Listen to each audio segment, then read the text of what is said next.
Lang pagka okay. Magandang umaga po sa inyo lahat. Nasa aklat po tayo ng Matthew chapter 6. Sana po matapos ko ito.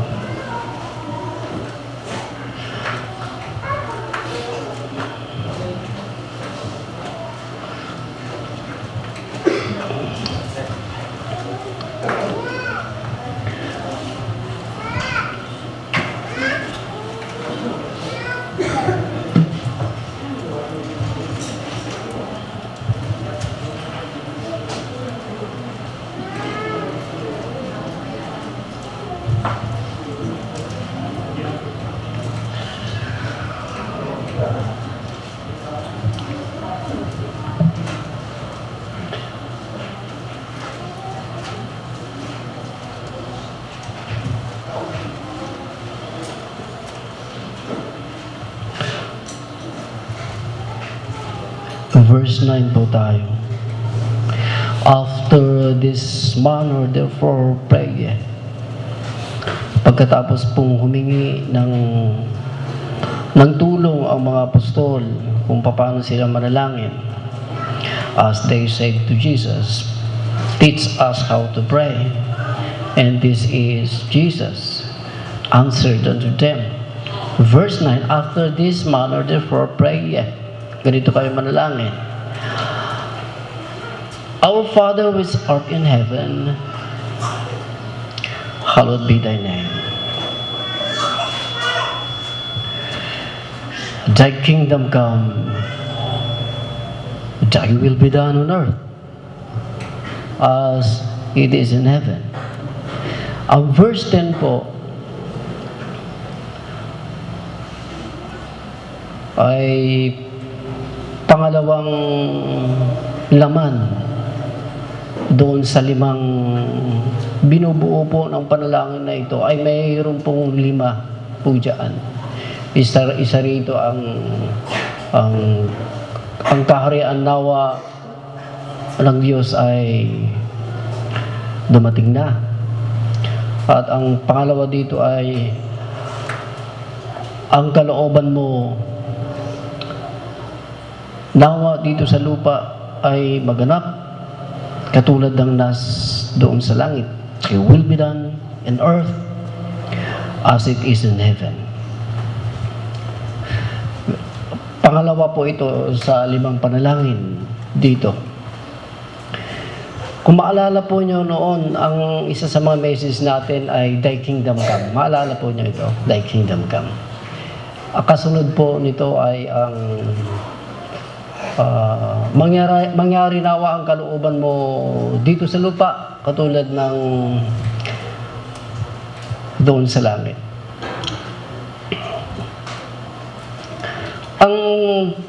Ang sinasabi ng Panginoong Hesus dito ay hindi po mahirap intindihin po ito na bawat mananampalataya, isa ito sa mga laman ng kanilang mga panalangin. Ang kalooban ng Ama na nasa langit ay magawa nawa dito sa daigdig. Katulad ng kalooban ng Diyos na nasa langit na nagagawa doon sa langit. Amen? Thy will be done on earth as it is in heaven. Yan po yung ating title. Para po sa karagdagan, ang kalooban ng Ama na nasa langit po ay nasusunod doon sa langit. Hindi katulad dito sa daigdig na bihira ang sumusunod na kalooban ng Diyos dito sa langit. Nakuha po niyo ito? Hindi lahat ng sulok ng daigdig ang kalooban ng Diyos ay nagagawa dito sa ibabaw ng lupa. Samantalang doon sa langit, walang lugar doon sa langit na hindi nasusunod ang kalooban ng Diyos. Kaya ang panalangin na itinuro ng Panginoon sa kanila ay naway ang kalooban ng Ama na nasa langit ay mangyari din nawa dito sa lupa. At ito ang mga salitang sana po'y nababanggit natin sa ating sarili sa Diyos. Salita ng isang ng isang handang puso na sumunod sa kalooban ng Diyos.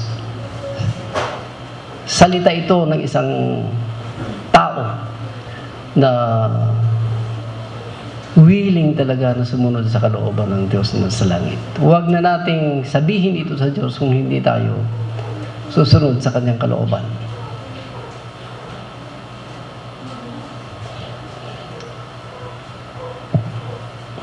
Compare naman natin sa kalooban ng tao dito sa kalooban ng Diyos.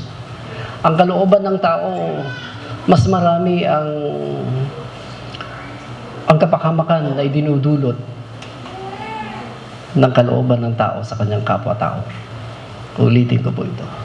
Kumpara sa kalooban ng tao dito sa daigdig.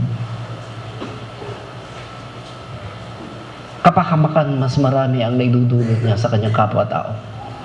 Higit sa lahat, ang kanyang ano yung kondisyon, yung kanyang kalagayang espiritual ay napapahamak dahil sa kalooban ng tao ang nagaganap.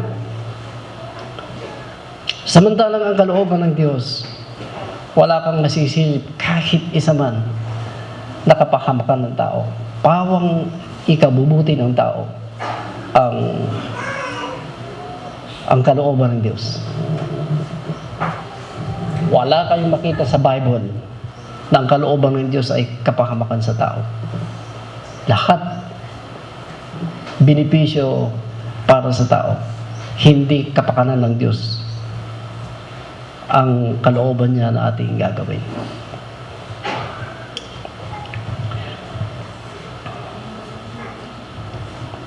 Ang mga mananampalataya ang nasa tagpong ito ng panalangin, hindi ang mga hindi mananampalataya.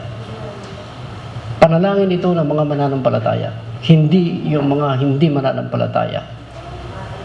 Amen? Sapagkat tayo ang may kakayanang sumunod sa kalooban ng Diyos. Ang mga hindi ligtas na tao, wala silang kakayanang sundin ang kalooban ng Diyos. Kung mayroon man silang nagagawang kalooban ng Diyos, hindi ito ibinibilang na katwiran sa kanila sapagkat hindi sila ligtas na tao. Kuha po natin. Kahit mabubuting gawa ang ginagawa ng tao, hanggat hindi siya ligtas, hindi ibibilang na katwiran ito. Dahil ang unang-unang kalooban ng Diyos na dapat magawa ng isang tao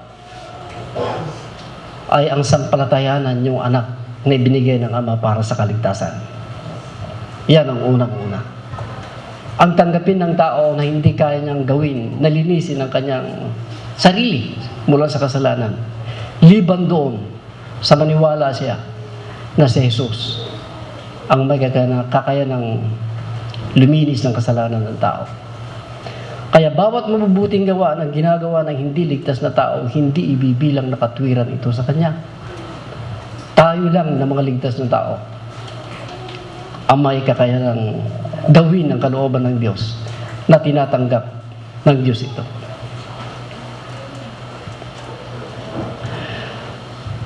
Ang kalooban ng Diyos, ang sinasabi po ng panalangin ay hindi doon natin gagawin. Amen? Dito sa lupa natin gagawin ang kalooban ng Diyos. Ang sinasabi po ng panalangin, Thy will be done on earth.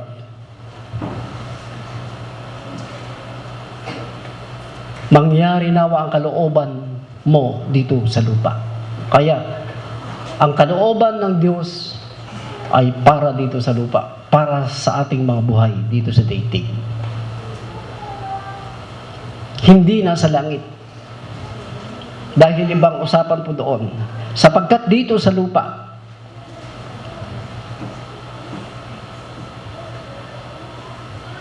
dito tayo minsan natatalo. Madalas tayong natatalo. At ang mga pagkatalong ito na hindi natin matanggap minsan, ito yung bumubulag sa atin na gawin ang kalooban ng Diyos. Dito sa lupa, dito tayo nabibigo. At ang kabigoan na yan na minsan ay hindi natin matanggap. Ito yung dahilan kung bakit hindi natin nagagawa ang kalooban ng Diyos na nasa langit. Kaya dito natin gagawin ang kalooban ng Ama na nasa langit.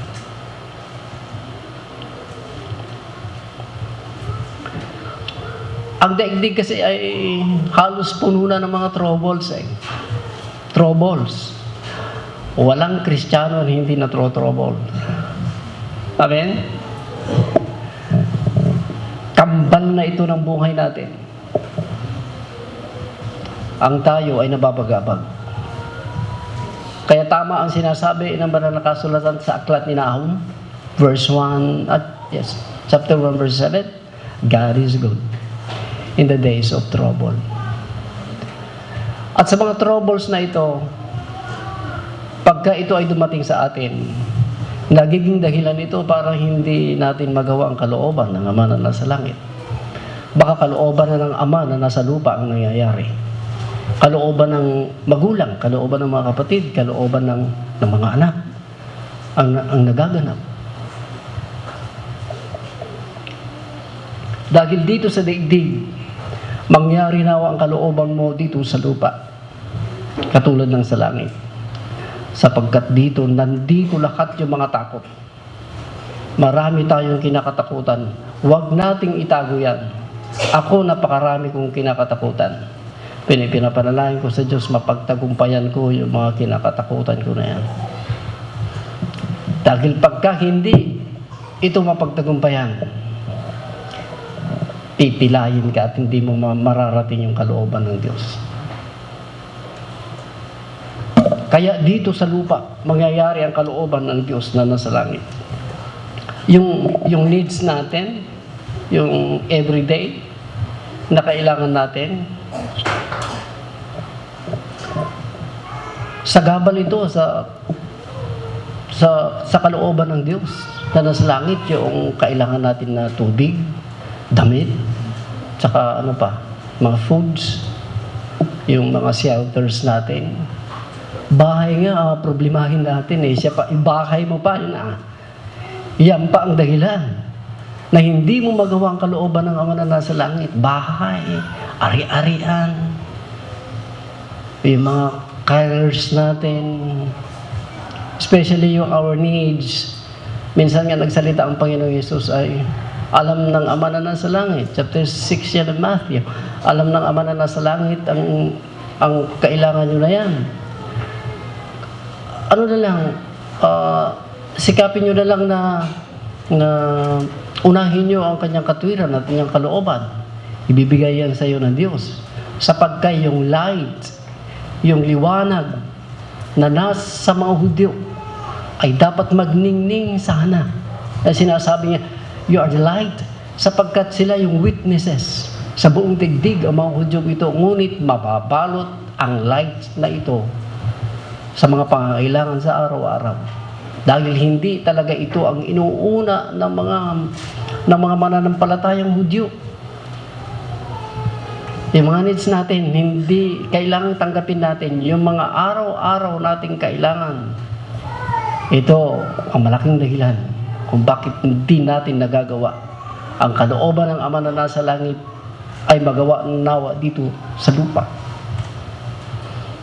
Kaya dito sa lupa, gawin natin ang kalooban ng Ama na nasa langit.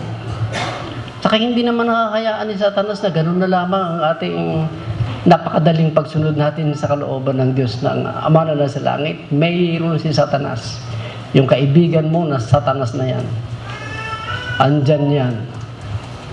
Para pigilan ka. May tanikala si Satanas na hindi natin minsan nakikita. Kaya kahit anong pagsisikap meron gawin natin ang salita ng Diyos, ang kalooban ng Diyos, hindi nangyayari. Huwag niyong kakalimutan si Satanas. Marami siyang mga kampon para gamitin niya upang hindi natin magawa ang kalooban ng Ama na nasa langit dito sa daigdig. Brethren, sinong may sakit po sa inyo? Kasama ko. Ang mga karamdaman na yan, ang mga diseases na yan, pagka hindi natin itingin ang ating mga mata sa Diyos, lulubog tayo dyan. At kailanman hindi na natin maabot pa ang kalooban ng Ama na nasa langit dito sa lupa. Sana isa tayo sa makakatapos na gawin ang kalooban ng Ama na nasa langit dito. In the midst of needs, troubles, sicknesses, and diseases, mapagtagumpayan po natin dapat yan. Ang impluensya nga ng daigdig, yan ang isa sa mga, kaya nga dito tayo magko-concentrate dito sa lupa, na gawin ang kanyang kalooban sapagkat mas ma-impluensya pa ang daigdig kaysa sa atin. Samantalang sinasabi ng Diyos doon sa mga Hudyo na kanyang mga, witnesses, sa mga saksing ito, na ipahayag na mayroong iisang Diyos na tatlo ang kanyang katauhan, ipahayag ang tunay niyang mga daan, kung paano maligtas ang tao, na sila nga yung light, ilaw ng daigdig, na sila ang magbigay ng impluensya mula doon sa kanilang buhay na maganda, maayos, at napaka-spiritual na kalagayan. Pero hindi ganun ang nangyayari. Tayo ang naiimpluensyahan ng daigdig.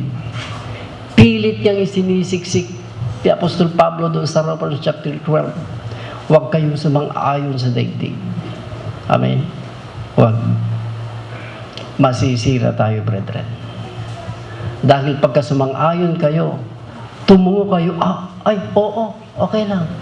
Yan, okay lang naman yan. Sa amin, okay lang. Huwag kayong sumang-ayon sa daigdig. Dahil tuluyan kayong magiging bingi sa spiritual.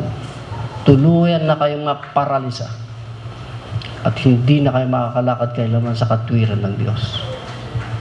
Dito sa daigdig yan, gawin natin ang kalooban ng Ama na nasa langit dito sa daigdig. Napakarami dito sa daigdig, napakaraming katitisuran, nakikita at naririnig at nararamdaman. Ang mga katitisuran na yan, dito yan sa daigdig. Ngunit kinakailangan, brethren, ang kalooban ng Ama na nasa langit dapat maganap po dito sa daigdig.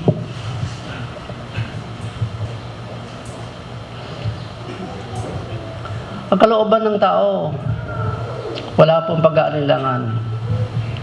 Isa yan sa sisira sa kalooban ng Ama na nasa langit. Kahit alam mong ikaw na lang ang nakikinabang diyan, nag-iisa ka lang nakikinabang doon sa kalooban mo, pipilitin mong gagawin yan. Kaysa doon sa kalooban ng Diyos na nasa langit, napakinabang ng marami, ay pipiliin pa rin ng tao ang kaisa-isa niyang kalooban para sa kanya lang. Mag-isip kayo, kung kayo lang ang nakikinabang sa inyong kalooban, malaking pagkakamali ito. Dahil ang unang-unang kalaban ng kalooban ng Diyos ay ang kalooban natin. Kung tayo lang naman ang nakikinabang sa kalooban natin, huwag na natin pong ituloy. Isipin nyo lagi, ang ikabubuti ng lahat, ang ikalalago ng lahat sa espiritual.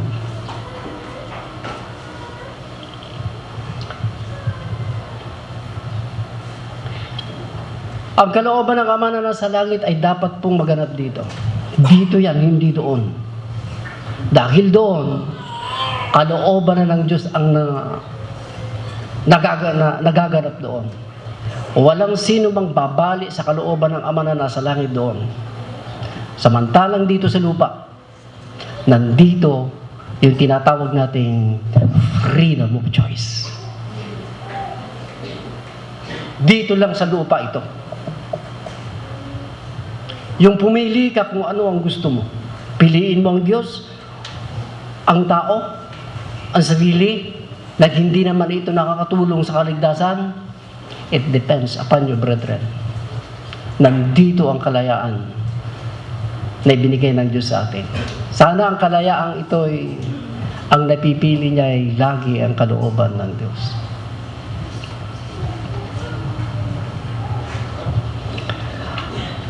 Magbibigay po ako yung kalooban ng Diyos. Kung hahanapin ninyo kung saan ang kalooban ng Ama na nasa langit, isa sa kanyang kinaroroonan ay nasa trabaho natin.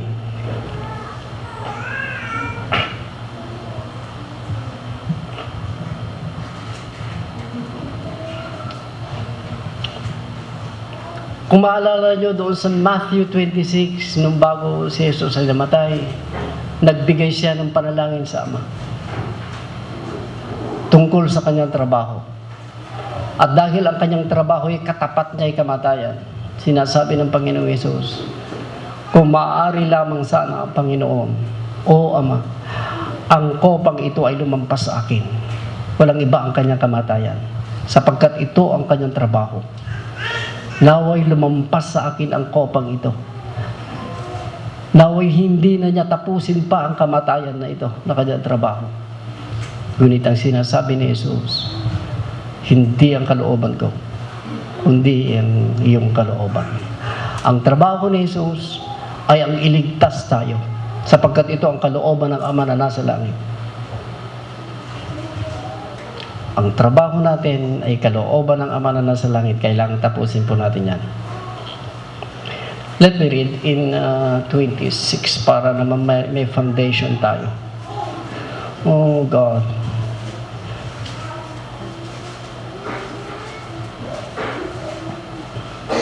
And he went a little further and fell on his face. Siya po ay nanalangin na and prayed, saying, O my Father, if it be possible, let this cup pass from me. Nevertheless, not as I will, but thy will be done.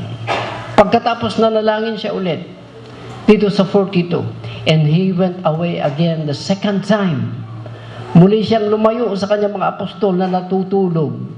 He went away again the second time and prayed, saying, O my Father, if this cup may not pass away from me, except I drink it, thy will be done. Kung siya lang ang masusunod, ang kopa na ito ay hindi niya iinuman. Ang responsibilidad na ito ay hindi niya tatapusin. Ang buhay niya ay pwede niyang hindi ito ibigay. Ngunit dahil kalooban ng Ama ito, ibibigay niya ang kanyang buhay. Maalala niyo si Pablo sa Gawa chapter 20, 24, noong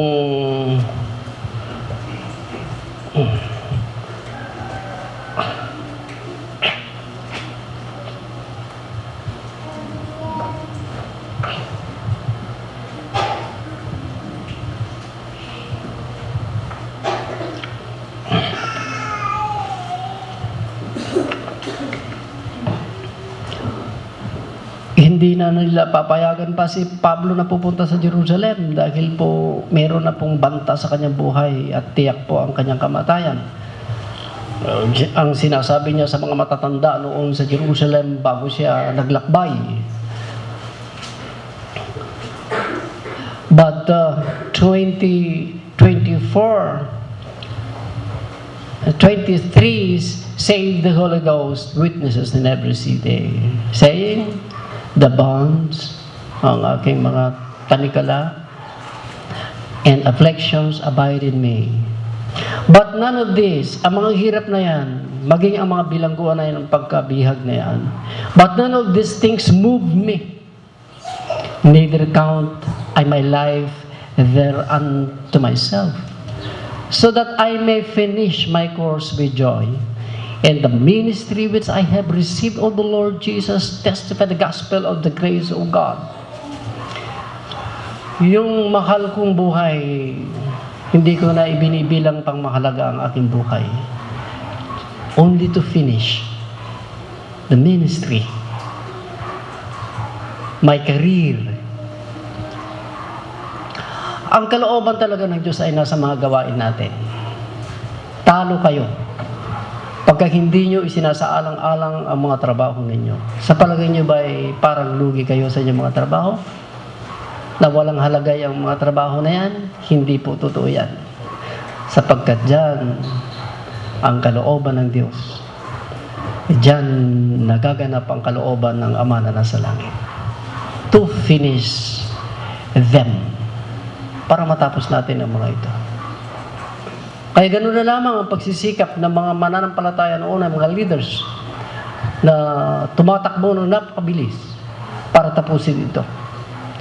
Pagkatapos nung namatay si Jesus, pagkatapos ding namatay, bago namatay sa Apostol Pablo, ang kanilang declaration, it is finished. Si Pablo, tapos na ang aking takbuhin. Iningatan ko ang pananampalataya. Lumaban ako ng mabuting pananampalataya. Iningatan ko ang kaligtasan. Ang mga taong katulad ng mga ito ay isang halimbawa. Huwag na kayong tumingin pa sa mga taong hindi nagpapakalaga sa mga gawain ng Diyos. Dahil po, hindi lahat ng mga mananampalataya ay nagbibigay ng halaga sa gawain ng Diyos. Pinaglalaroan lamang ito. Winawalang hiya ang trabaho ng Diyos. Hindi ginagawang banal ang trabaho ng Diyos. Ang kalooban ng Ama na nasa langit ay nasa bawat gawain na nasa atin na ipinagkatiwala ng Diyos. At liban doon, brethren, napakahalaga ito. Kabasahin ko po sa inyo. Ang sinasabi nga ng Panginoong Hesus doon sa Matthew 7 verse 21, hindi lahat ng tumatawag sa akin ng Panginoon, one day, kung hindi tayo ligtas, doon sa huling paghuhukom, hindi na tayo sa rapture, mabibilang. At hindi na rin tayo mabibilang doon sa 7 years dahil disqualified talaga tayo. Rapture, disqualified naman tayo. Sa 7 years Great Tribulation, disqualified naman tayo. At pagka sa lahat ng panahon ay binigay ng Diyos na pagkakataon para maligtas ang mga tao, ay hindi ito nangyari. Doon na lang sa pinakahuling paghuhukom. At doon sa huling paghuhukom na yan, ang sasabihin ng mga tao, Panginoon, hindi ba ganito ang aking ginawa noon? Hindi ba nakinig din naman ako? Pero sinasabi ng Panginoon sa kanila ay, hindi lahat ng tumatawag sa akin ng Panginoon, Panginoon, ay makakapasok sa kaharian ng langit. Ngunit, kundi ang mga sumusunod lamang ng kalooban ng Ama na nasa langit. Ganun po siya kakalaga. Ang kalooban ng Ama na nasa langit ay nasa mga katuruan ni Jesus. Nandun, nakabalot lahat ang kalooban ng Ama na nasa langit. Doon sa katuruan ni Kristo Jesus. Kaya nga sinasabi niya sa 24, kaya nga't ang sino mang sumusunod, nakikinig at sumusunod sa aking katuruan, ay matutulad siya sa isang taong napakarunong na nagtayo ng kanyang bahay doon sa napakalaking tipak na bato. Dumaan ang pagsubok, dumaan yung napakalakas na tubig, hangin at ulan, hindi kailanman ito natinan. Dahil ang kalooban ng Ama na nasa langit ang kanyang sinusunod. Ang salita ng Diyos, ang salita ni Jesus ang kanyang sinusunod. Samantalang ang nakikinig at hindi nagsasagawa, babagsak at babagsak ito. O walang mangyayari sa kanyang buhay. Huwag nawang mangyari na nakikinig lamang tayo. Huwag nawang mangyari na pupunta tayo sa church na hindi ito ang dahilan. Ang tayo ay sumamba, ang tayo ay makinig sa kanyang salita. At pagkatapos nito ay dali-dali nating isa sa katuparan sapagkat kalooban ito ng Diyos na nasa langit. Napakahalaga po ito. Ulitin ko po, katumbas ito ng ating buhay ang gawin natin ang kalooban ng Ama na nasa langit. Nasa salita ang kalooban ng Ama na nasa langit. Kaya I'm encouraging you today, read your Bible.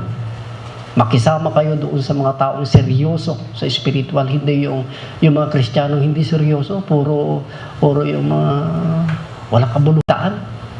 Hindi po maganda yan. Yung hindi ka natututo sa spiritual, huwag na kayo sumama sa magkanong mga tao.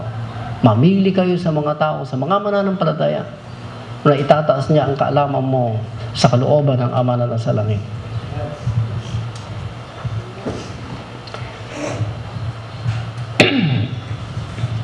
Connected po ito doon sa Ephesians chapter 6 verse 6. Lastly, brethren,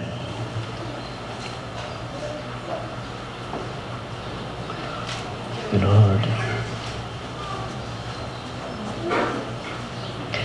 Not with eye service.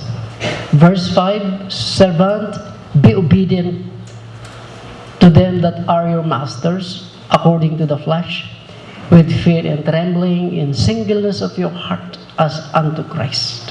Obey your masters, you servants, at ang inyong pagsunod naway diyan sa inyong puso, as unto Christ. Not with eye service, as men pleasures, but as the servant of Christ, doing the will of God from the heart. Ang paggawa ng kalooban ng Ama na nasa langit ay mula sa puso. Kaya mga servant, connected yung kalooban ng Ama na nasa langit. Napakaganda ang mga performance natin, ano man yung trabaho natin. Nasa pribado, nasa gobyerno tayo.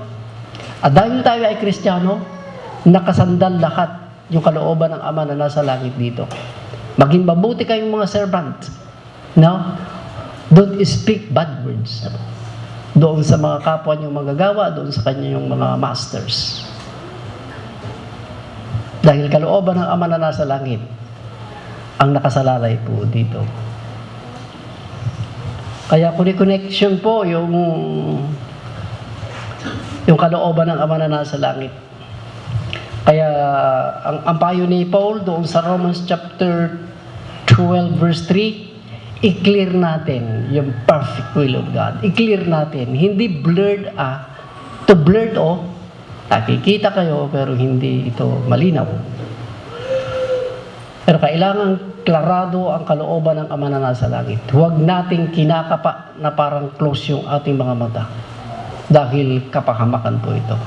Sinasabi ng Apostol Pablo, na mag-iba tayo ng pag-iisip, alamin natin yung perfect will of God. Will na lang natin kasi ang nakikita natin. Magpagal po din po tayo dito. Sa gabi at araw, magpagal po tayo.